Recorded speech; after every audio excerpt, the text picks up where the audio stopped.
Hi everyone, this is Neel Raithatha, also known as the Wax Whisperer. Thank you for joining me in my latest video. This is a very short video, but it's such a unique procedure that I didn't feel comfortable grouping it with other videos to make a long compilation. So I've decided to upload it, even though it's short, as a single video, because I think it deserves it. So this patient, as you can see, tended with bilateral, this is the right ear, but it is the case on the left side, otitis externa, so an infection of the outer ear, and there is the most extreme swelling edema here. And when we first visualized the ear, when I froze that image, you could see the patient's eardrum, but just look at what we now begin to remove. And you wouldn't have thought that this patient's got this debris. Now, it looks fungal to me. It's got this appearance of hyphae. The patient hasn't been using any cotton buds. This patient has a history of fungal infections. So I suspect this is a growth of hyphae, and that was completely out of view. Now, again, stay tuned because you're going to be amazed. Another piece similar in size came away. So all this is hiding behind all the swelling. And of course, it's a very complex procedure because the ear canal is completely closed, it's sealed. We're having to open it up. I'm using both the endoscope and the fine end suction probe to open it up. Otherwise, the ear is completely closed, as you can see. So again, we're going to stretch it open. Now, that's all the debris that was developing and almost hiding away. But I'm just mopping up around the edge now. Now, guys, you may have noticed that I issued a poll yesterday on my YouTube channel. Thank you for everyone who's responded.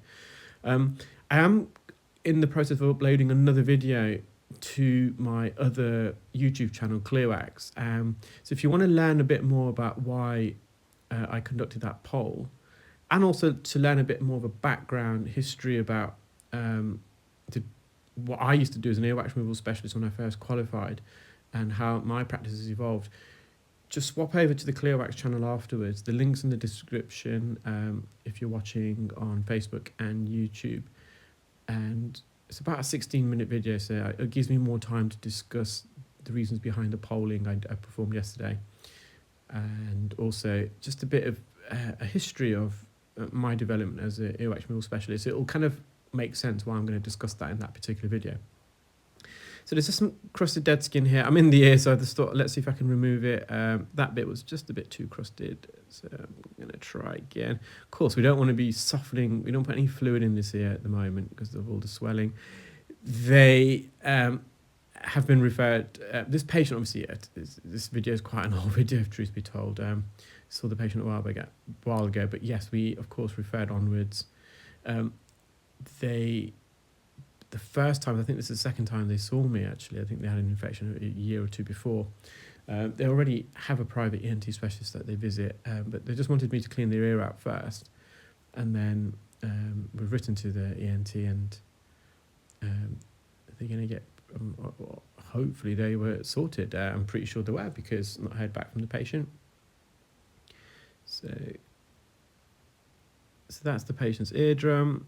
All that debris was in the inferior recess. It was actually invisible, really. You couldn't see much of it when we first went in. Now, this is the patient's other ear. I mean, this is even more inflamed. So there's just a little opening there. So I'm going to try and go through, but you can see there's a bit of condensation, a bit of fogging. So I'm going to use the suction probe in a moment to help me just to minimize any fogging and condensation, and also to help stretch the ear open. So I want to see if there's any debris here. I want to see if there's anything for me to clean.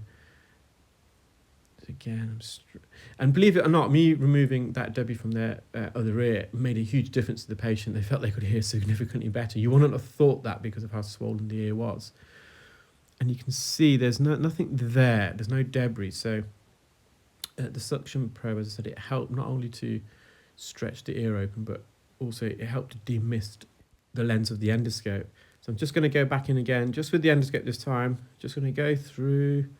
We're nearly at the eardrum, and you can see the eardrum there to the right, and there's a big swelling there to the left, and it's quite inflamed there, but it's otherwise dry.